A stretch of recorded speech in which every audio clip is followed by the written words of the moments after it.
just remember my name because I'm coming. I've got 4 losses, but that don't mean nothing. I've taken tough fights. I've never met somebody that was like instantly like I could call my brother from like Okay. the day that I met him. It all happened so fast. I really didn't get a chance to enjoy it until it was over. I think the best way to get ready for a fight is to spar, like Yeah. Yeah, no, definitely. you're fighting, so you might as well.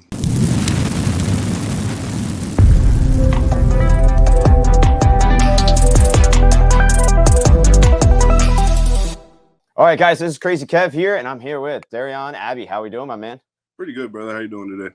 Doing good, man. And you just had a fight not too long ago. Talk to us a little bit about your matchup and maybe what's next for you. Yeah. So I fought Tim Johnson main event for XFC 50 about a month ago. Fight didn't go my way. Tim's a beast. He's been in the game forever. Fought some of the best guys in the world, and he was able to get the job done. So shout out to him.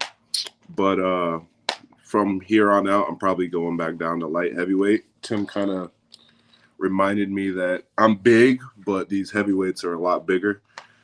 And me at peak, in shape, and ready to go, I belong at light heavyweight, and that's where I think my future is going to stay at.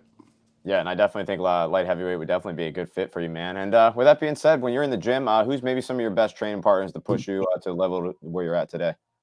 Man, since some of the known guys like Linton Vassell, Steve Mowry, Ong Law, guys like that have been in the game forever, Tyrone Spong, and then some of the upcoming guys, Dylan O'Sullivan. He was actually on the XFC card with me. He's a middleweight. He's now 5-1. He fights in Japan next month. And then my boy Bailey, he just won the CFFC heavyweight title the same night I fought. So he's one of my main guys that I love to grind with every day. One of my best friends, Fabio Charant, was in the UFC. He fights in a couple weeks up in Canada, working his way back to the UFC. So I've got a lot of guys down here at Kill Cliff. I could keep going on, but those just to name 5 or 6 of them. Yeah, Fabio Charant's definitely awesome. I mean, he was actually like my second ever interview, so it's pretty cool you mentioned him. So very cool. And with that being said, with Fabio being your boy, what's maybe some of your favorite memories with him? So I got a lot I can say and a lot I can't say, man, the dude's just, I've never met somebody that was like instantly like I could call my brother from like the day that I met him. And it's funny because how I like first didn't meet Fabio, but my first impression of Fabio was him missing weight for an LFA fight. And I remember I was planning on going to light heavyweight at the time, and I was like, oh, I could fight this guy. He can't even make weight. And then I think something happened. We ended up following each other, and then he messaged me about coming down to Sanford at the time. Then when he came down here, we just clicked right off the bat. I'm like, I would never fight this guy.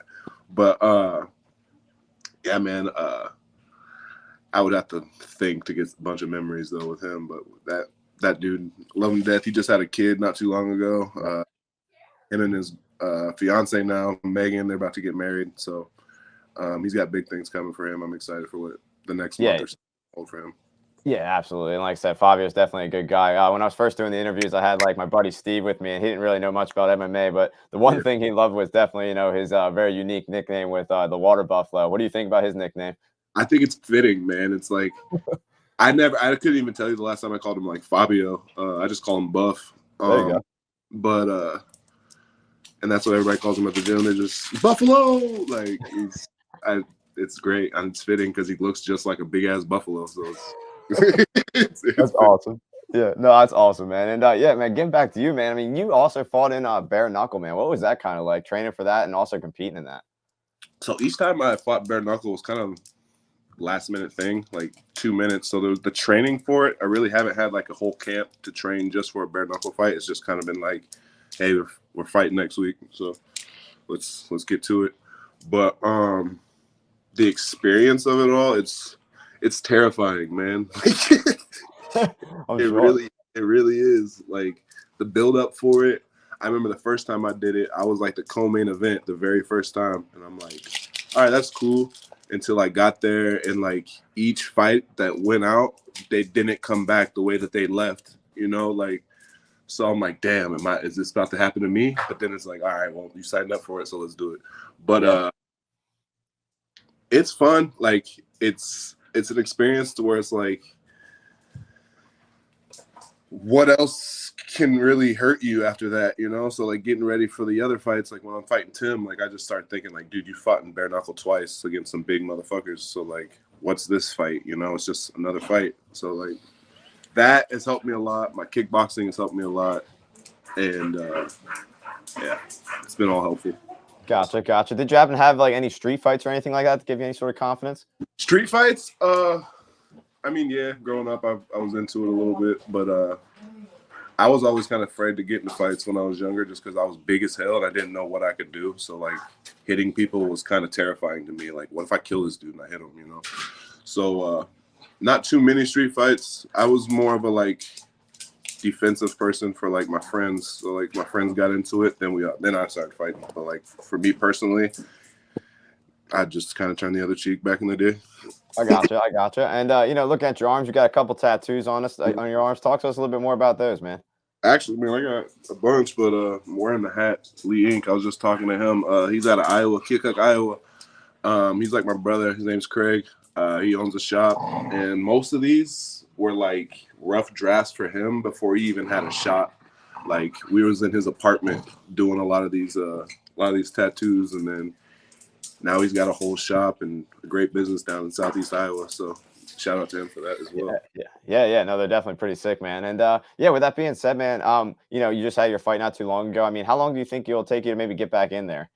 I'm thinking so. The next time anybody sees me in the cage is going to be at light heavyweight.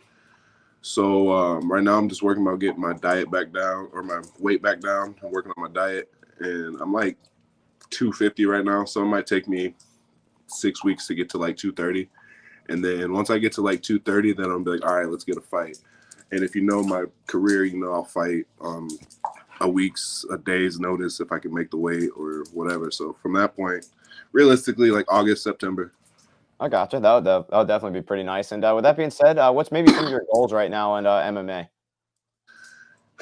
Right now, just win. You know, goals is obviously get to UFC, PFL, somewhere that's going to pay me and take care of my family and set me up for the future. You know, that's my biggest takeaway from all this is like, yeah, the fighting's cool. I love to fight, but I want to have like when I'm done with this, I want a reason, or to look back and be like, okay, there was a reason why I did all that. Like I made something out of it. I don't want to be 38, 39 looking back and like, damn, I just did all this for no reason. You know, I made a few $1,000s, but like I just fucked my whole body up for 14 years and got nothing out of it. So obviously getting to a big promotion and getting some real money is the biggest goal. But right now, it's just like day to day is just win your fights, man.